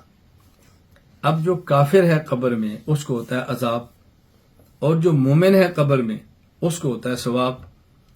اب ذرا اچھی طرح بات سمجھنا، میں پہلے مثال دیتا ہوں پھر بات سمجھاتا ہوں۔ میں نے کہا نا کبھی پہلے مثال سمجھانی پڑتی ہے پھر عقیدہ یا مسئلہ، اور کبھی پہلے عقیدہ یا مسئلہ پھر مثال دینی پڑتی ہے۔ اگر کوئی بچہ ہو اور وہ کمرے کے اندر ہو اور اس نے اونچی آواز سے ٹیپ ریکارڈ لگائی ہو، قرآن کریم سن رہا ہو، بیان سن رہا ہو، نعت سن رہا ہو، آپ باہر سے آواز دیں زور سے، بیٹا مزمل، بیٹا مدثر، وہ نہیں سن رہا۔ اب کبھی آپ کے ذہن میں آیا کہ میرا بیٹا نہیں سن رہا اس لیے کہ اس کے اندر سننے کی صلاحیت ختم ہو گئی ہے، اس کے کان کے پردے پھٹ گئے، آپ کہتے ہیں کیوں نہیں سن رہا؟ اس لیے کہ اندر شور ہے۔ اب وہ سن سکتا ہے لیکن کیوں نہیں سن رہا؟ اس لیے کہ وہ شور ہے۔ بچے ہیں، ایک مطالعہ کر رہے ہیں، آپ نے آواز دی، بھائی کیا ہوا؟ سنی نہیں میری بات؟ ابو میں مطالعہ کر رہا تھا، بس میری توجہ نہیں کی۔ آپ نے کہا بچہ چونکہ مشغول تھا، دماغ اس کو اس طرف تھا تو نہیں سن سکا۔ کوئی کھیل رہا تھا، اپنے آواز دی تو اس نے نہیں سنا۔ بھائی بچہ کھیل رہا تھا، کھیل میں مشغول تھا، توجہ نہیں کی۔ بات سمجھے؟ جو صحابہ کرام اس بات کو دیکھتے ہیں کہ میت اگر مومن ہے تو وہ انعامات، تجلیات الہیہ کے لطف لے رہا ہے، مشغول ہے نا، اور جو کافر ہے اس کو ٹھکائی ہو رہی ہے، وہ بھی مشغول ہے۔ تو جو کہتے ہیں سنتا ہے، وہ کہتے ہیں جو انعامات کے اندر مشغول ہے، سن تو وہ بھی سکتا ہے لیکن کسی عذر کی وجہ سے سن نہیں رہا، اور کافر سن تو سکتا ہے لیکن جو کہ عذاب ہو رہا ہے تو نہیں سن رہا۔ اور جو کہتا ہے نہیں سنتا، ان کے ذہن میں بھی یہی ہے کہ جو مشغول انعامات کے اندر ہے وہ بھی نہیں سنتا، جو عذاب ہے وہ بھی نہیں سنتا، کیونکہ مشغول ہے، اس مشغولیت کی وجہ سے وہ نہیں سنتا۔ اب اس کا معنی یہ ہے کہ صحابہ کا نظریہ یہ نہیں ہے کہ میت کو سماع حاصل نہیں، ان کا نظریہ یہ ہے کہ سماع تو ہے لیکن سن کیوں نہیں رہا۔ جنہوں نے اس بات کو دیکھا کہ سننے کی صلاحیت ہے تو انہوں نے کہا سنتا ہے، اور جن نے یہ دیکھا صلاحیت اگرچہ ہے لیکن اس کی مشغولیت ثواب یا عذاب کی وہ ہے کہ نہیں سن سکتا، اس لیے انہوں نے کہا کہ نہیں سنتا۔ تو اختلاف کی وجہ یہ ہے، یہ نہیں ہے کہ صحابہ سماع کے قائل نہیں تھے۔ یہ بات اچھی طرح سمجھ لیں تاکہ الجھن نہ ہو۔ یہاں پر ایک چھوٹی سی بات آگے میں درمیان میں اس کو بھی حل کر دوں، وہ یہ حضرت امیر معاویہ رضی اللہ تعالی عنہ نے یزید کو ولی عہد بنایا، اور یزید حضرت امیر معاویہ رضی اللہ تعالیٰ عنہ کے دور میں بھی فاسق تھا، لیکن فاسق اعلانیہ نہیں تھا، کھلا نہیں تھا، اور بے جھجک گناہ نہیں کرتا تھا، ڈرتا تھا۔ کچھ کوتاہیاں امیر معاویہ رضی اللہ عنہ کے علم میں بھی تھی۔ اب حضرت حسین رضی اللہ تعالیٰ عنہ شہزادہ، نبی پاک صلی اللہ علیہ وسلم کے جگر کا ٹکڑا، حضرت زہرا کا بیٹا، وہ بھی موجود ہے، تقوی، ورع، صحابیت، سب چیزیں تھیں، اور یہ چیزیں یزید میں نہیں تھیں۔ اب اس مسئلے پر جب اختلاف ہوا ہے کہ حضرت امیر معاویہ رضی اللہ تعالی عنہ نے صحابی ہونے کے باوجود یزید کا انتخاب کیا، ولی عہد بنایا، اور اس کو اپنے بعد متعین کر دیا کہ میرے بعد امیر یہ ہوگا۔ صحابہ کرام اس کو تسلیم نہیں کر رہے، سارے نہیں، بعض یزید کو تسلیم کر رہے ہیں اور بعض تسلیم نہیں کر رہے۔ اب ہوا کیا، بعض لوگوں نے کہا کہ یزید بہت اچھا تھا، کیوں؟ اس لیے کہ صحابہ نے قبول کیا، اگر اچھا نہ ہوتا تو صحابہ قبول کیوں کرتے؟ حضرت امیر معاویہ رضی اللہ تعالی عنہ کے اس کو ولی عہد بنانے کی وجہ سے انہوں نے یزید کو ٹھیک سمجھ لیا، اور بعض لوگوں نے کہا نہیں، صحابہ غلط ہیں، حضرت امیر معاویہ غلط رضی اللہ عنہ، کیوں؟ اس لیے کہ انہوں نے یزید جیسے برے آدمی کو ولی عہد بنا دیا۔ توجہ سے بات سمجھنا، ولی عہد بنا دی۔ تو بعضوں نے حضرت امیر معاویہ رضی اللہ تعالی عنہ اور بعض دیگر صحابہ کے انتخاب کی وجہ سے یزید کو اچھا سمجھ لیا، اور بعضوں نے یزید کے برا ہونے کی وجہ سے اور برے بندے کو ولی عہد بنانے کی وجہ سے صحابہ کو برا کہنا شروع کر دیا۔ یہ بات غلط ہے۔ صحابہ کرام رضی اللہ عنہ مجمعین ہر حال میں درست ہیں، اور یزید ہر حال میں فاسق ہے۔ اچھی طرح بات سمجھنا، الجھن کیا ہے؟ اصل یہ ہے، اگر کوئی خلافت کے دو شخص امیدوار ہوں اور ان دونوں میں سے، بات سمجھنا، ان دونوں میں سے کس میں کیا صلاحیت، اس کو دیکھنا پڑے گا۔ دو چیزیں ہیں خلافت اور امارت شریعہ کے لیے۔ نمبر ایک، جس کو امیر منتخب کرنا ہے یا خلیفہ منتخب کرنا ہے وہ نیک ہو، متقی ہو، خدا خوف، ظلم نہ کرے، عدل کرے۔ نمبر دو، اس کے اندر انتظامی صلاحیتیں ہوں کہ اس نے حکمران بننا ہے۔ اگر ایک شخص ایسا ہو جس کے اندر دونوں صلاحیتیں موجود ہوں تو پھر خلافت اس کا حق ہے جس میں خاندان کو دخل نہیں ہے۔ لیکن اگر امارت یا خلافت کے دعوے دار دو آ جائیں اور ان دونوں میں صلاحیتیں تقسیم ہو جائیں، ایک میں انتظامی صلاحیت زیادہ ہے لیکن تقوی کم ہے، ایک میں تقوی زیادہ ہے اور انتظامی صلاحیت کم ہے۔ اب یہ مسئلہ صحابہ کرام کے درمیان رضی اللہ عنہ اجتہادی تھا اور اختلافی تھا کہ معیار کس کو بنائیں، انتظامی امور کو یا تقوی کو۔ بعضوں کی رائے ہے چونکہ امیر المومنین ہے، یہ صرف بادشاہ نہیں ہے، امیر المومنین ہے، خلیفۃ المسلمین ہے، لہذا اس میں تقوی کو بنیاد ہونی چاہیے اگرچہ انتظامی امور کمزوری کیوں نہ ہو۔ اور بعض کہتے نہیں، اس نے کوئی مسلح پر نماز صرف نہیں پڑھانی، اس نے عدالتیں بنانی ہیں، پولیس بنانی ہے، افواج کا نظام بنانا ہے، ملک کی نظام منظم کرنا ہے، اس کے اندر تدبیر اور انتظامی صلاحیتیں ہونی چاہیے۔ اس لیے انتظامی امیر کو دیکھو اگرچہ اس کے اندر اعمال کی کمزوری کیوں نہ ہو۔ اب مسئلہ اجتہادی ہو گیا۔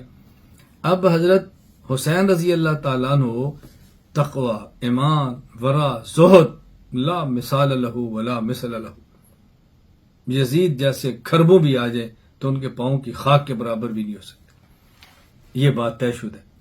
لیکن یزید میں تقوی وہ نہیں تھا، ورا وہ نہیں تھا، لیکن پیدا حضرت امیر معاویہ کے گھر میں ہے، جوانی وہاں پر ہے، پورا دور اس نے وہ حکومت اور کا دیکھا ہے، انتظامی امور تھے، تجربہ تھا۔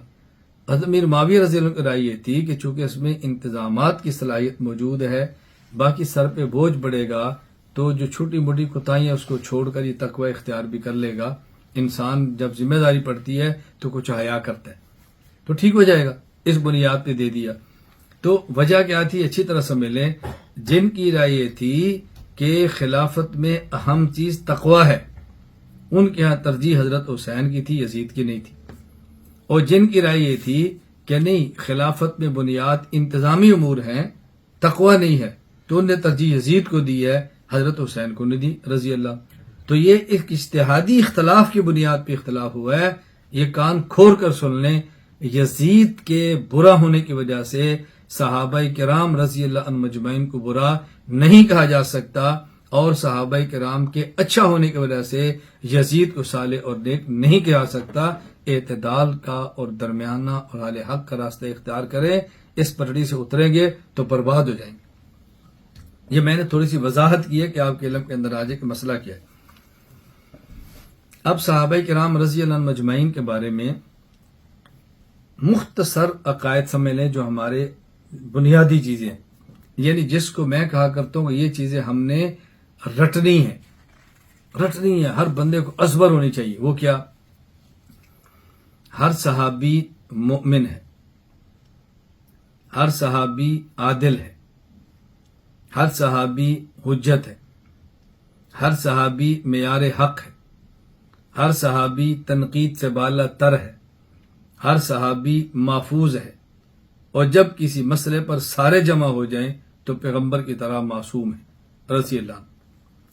اگرچہ ہم اس میں 3 کا اضافہ اور بھی کرتے ہیں کہ ہر صحابی جنتی ہے، ہر صحابی منتخب ہے، ہر صحابی امت کا افضل ترین فرد ہے۔ یہ بنیادی میں نظریات جو پیش کیے نا، اس کو ذہن نشین فرما لیں۔ میں پھر گنواتا ہوں، دور حضرات بیٹھے میری اس بات کو لکھ لیں جو بات میں کہنا چاہتا ہوں۔ صحابہ کرام رضی اللہ عنہ مجمعین میں سے ہر صحابی نمبر 1 مومن ہے، نمبر 2 عادل ہے، نمبر 3 حجت ہے، نمبر 4 معیار حق ہے، نمبر 5 تنقید سے بالا تر ہے، نمبر 6 محفوظ ہے، نمبر 7 کسی مسئلے پر جمع ہو جائیں تو پیغمبر کی طرح معصوم ہے، نمبر 8 جنتی ہے، ہر صحابی جنتی ہے، نمبر 9 منتخب ہے اللہ کی طرف سے، نمبر 10 امت کا افضل ترین فرد۔ یہ ہر بندہ یاد کر لے اور ہر بندہ اپنی نسلوں کو لکھا دے اور اپنے گھروں پر لکھ کر لکھا دیں، اور اس کے بینر بنائیں، آپ اس کی تحریریں بنائیں، آپ اس کی پوسٹیں بنائیں، آپ اس کو گھروں میں لکھ کے لگائیں۔ صحابہ کرام کے بارے میں یہ بنیادی نظریات ہے جس کو آپ ذہن نشین فرما لیں، الجھن کے اندر مبتلا نہ ہوں کبھی بھی۔ میں پھر گنوا دیتا ہوں، اچھی طرح اس کو یاد رکھ لیں، اور جو دور دراز رات بیٹھے ہوئے اس کو اچھی طرح لکھ لیں۔ صحابہ کرام رضی اللہ عنہ مجمعین کے بارے میں اہل السنت والجماعت کا اتفاقی نظریہ ہے کہ صحابہ کرام میں سے ہر صحابی نمبر 1 مومن ہے، نمبر 2 عادل ہے، نمبر 3 حجت ہے، نمبر 4 معیار حق ہے، نمبر 5 تنقید سے بالا تر ہے، نمبر 6 منتخب ہے، نمبر 7 افضل ترین فرد ہے، نمبر 9 محفوظ ہے، نمبر 10 کسی مسئلے پر سب جمع ہو جائیں تو نبی کی طرح معصوم ہے، نمبر 10 جنتی۔ یہ 10 باتیں تو نوٹ کر لیں اور ذہن نشین فرما لیں، الجھن کے اندر مبتلا نہیں ہونا۔ اللہ تعالیٰ میں بات سمجھنے کی توفیق عطا فرمائے۔ میں پھر کہتا ہوں، اس بات کو اچھی طرح ذہن نشین فرمائے، میں بار بار کہہ رہا ہوں، جو نہیں لکھ سکے وہ لکھ لیں، ورنہ بیان اپلوڈ ہوگا تو آپ اس کو پھر اچھی طرح محفوظ کرنا۔ وہ کیا؟ اہل سنت والجماعت کا عقیدہ ہے صحابہ کرام رضی اللہ عنہ مجمعین میں سے ہر صحابی مومن ہے، عادل ہے، حجت ہے، معیار حق ہے، تنقید سے بالا تر ہے، منتخب ہے، افضل ترین امت کا فرد ہے، جنتی ہے، محفوظ ہے، اور کسی مسئلے پر سب صحابہ جمع ہو جائیں تو پیغمبر کی طرح معصوم ہے۔ الجھن کے اندر مبتلا نہیں رہنا۔ یہ صحابہ کے بارے میں آپ نظریات ذہن میں رکھ لیں۔ میری گزارش سمجھ آ گئی؟ صحابہ کرام کے بارے میں ذہن بنا لیں، یہ 10 نظریات ہمیں یاد ہونے چاہیے کہ صحابہ کرام رضی اللہ عنہم اجمعین، میں پھر کیا تو اس کو یاد کریں۔ اہل سنت والجماعت کا عقیدہ ہے تمام صحابہ کرام رضی اللہ عنہم اجمعین مومن ہیں، عادل ہیں، حجت ہیں، معیار حق ہیں، تنقید سے بالا تر ہیں، منتخب ہیں، افضل ترین ہیں، جنتی ہیں، محفوظ ہیں، اور جب کسی مسئلے پر جمع ہو جائیں تو نبی کی طرح معصوم ہیں۔ یہ ذہن بنا لیں کہ ہم نے صحابہ کرام کے بارے میں یہ نظریات رکھنے۔ اب 4 لفظ اور ہیں، ذرا اس کو بھی سن لیں۔ میں تفصیلات میں نہیں جا رہا، میں بہت مختصر باتیں کہہ رہا ہوں۔ 4 لفظ اور سن لیں اور سمجھ لیں، چونکہ یہ دورہ تربیت العلماء ہے، میں نے علماء کے حوالے سے باتیں کرنی ہیں۔ 4 لفظ ذہن میں رکھ لیں۔ نمبر 1 معصوم، نمبر 2 محفوظ، نمبر 3 مأجور، نمبر 4 متقی۔ انبیاء کرام کے لیے جو لفظ استعمال ہوتا ہے وہ متقی کا نہیں، متقین کا نہیں، معصوم اور معصومین کا ہوتا ہے۔ حضور اکرم صلی اللہ علیہ وسلم کو خاتم المعصومین کہا جاتا ہے، خاتم المتقین نہیں کہا جا سکتا۔ معصوم اور متقی کے معنی میں فرق ہے۔ معصوم اسے کہتے ہیں کہ جس سے اللہ تعالیٰ گناہ ہونے نہ دے، یہ معصوم ہے۔ اور متقی وہ گناہ نہ کرے تب بھی متقی ہے، گناہ کر کے توبہ کر لے تب بھی متقی۔ معصوم اسم مفعول ہے، جس کو بچایا جائے، اور متقی اس میں فاعل ہے جو بچے۔ نبی معصوم ہے، توجہ رکھنا، یہ نہیں کہ نبی متقی نہیں ہے، نبی متقی بھی ہوتا ہے، بچتا ہے پیغمبر، لیکن میں اصطلاحات بتا رہا ہوں جس کو اچھی طرح سمجھیں۔ نبی معصوم ہے، صحابی محفوظ ہے، مجتہد ماجور ہے، اور عام امتی متقی ہے۔ کیا مطلب؟ نبی معصوم ہے کہ نبی کو اللہ گناہوں سے بچاتے ہیں، نبی سے گناہ ہونے دیتے نہیں۔ صحابی محفوظ ہے، یعنی صحابی کی اللہ حفاظت فرماتے ہیں، صحابی سے گناہ ہو جاتا ہے لیکن توبہ کی توفیق دے کے اللہ اس کے گناہوں کو مٹا لیتے ہیں اور جہنم کے عذاب سے محفوظ فرما دیتے ہیں۔ مجتہد ماجور ہے کہ مجتہد جب بھی اجتہاد کرے گا، کبھی اجتہاد میں درستگی ہوگی، کبھی اجتہاد میں خطا ہوگی۔ اگر اجتہاد درست ہوگا تو مجتہد کو دوہرا اجر، اور اگر اجتہاد میں خطا ہوگی تو مجتہد کو اکہرا اجر۔ تو مجتہد ہمیشہ ماجور ہوتا ہے، تفسیر میں بتا چکا ہوں۔ اور عام مومن بات کے علماء نہ یہ معصوم ہیں، نہ ہم ان کو محفوظ کہتے ہیں، نہ ہر کسی کو مجتہد کہتے ہیں۔ ان کی حیثیت زیادہ سے زیادہ متقی کی ہو سکتی ہے۔ علماء کے بارے میں ہمارا ذہن یہ نہیں ہے کہ معصوم ہے، کہ اللہ ان سے گناہ ہونے نہیں دیتے۔ ہمارا ذہن نہیں کہ محفوظ ہیں، کہ گناہ ہو جائے تو اللہ تعالیٰ ضرور مٹا دیتے ہیں۔ ہمارا ذہن نہیں کہ معجور ہیں، کہ ان سے غلطیاں بھی ہوں تو غلطیوں پر بھی اجر ملتا ہے۔ ہاں، اگر ان کی غلطیاں بھی نیک نیتی کے ساتھ ہوں، فساد کو، اغراض کو، شہرت کو دخل نہ ہو، ٹھیک سمجھ کر میں خطا ہو جائے، یہ بات الگ ہے۔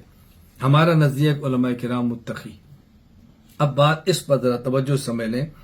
جب ہمارا نظریہ ہے کہ علماء کرام زیادہ سے زیادہ متقی ہے، تو متقی کے مفہوم میں 2 چیزیں ہیں۔ نمبر 1، جو گناہ نہ کرے وہ بھی متقی، اور جو گناہ کر کے توبہ کر لے وہ بھی متقی۔ کیوں؟ جو شخص گناہ نہیں کرتا وہ اس لیے نہیں کرتا کہ اللہ سے ڈرتا ہے، اور جو گناہ کر کے توبہ کر لیتا ہے وہ اس لیے توبہ کرتا ہے کہ اللہ سے ڈرتا ہے۔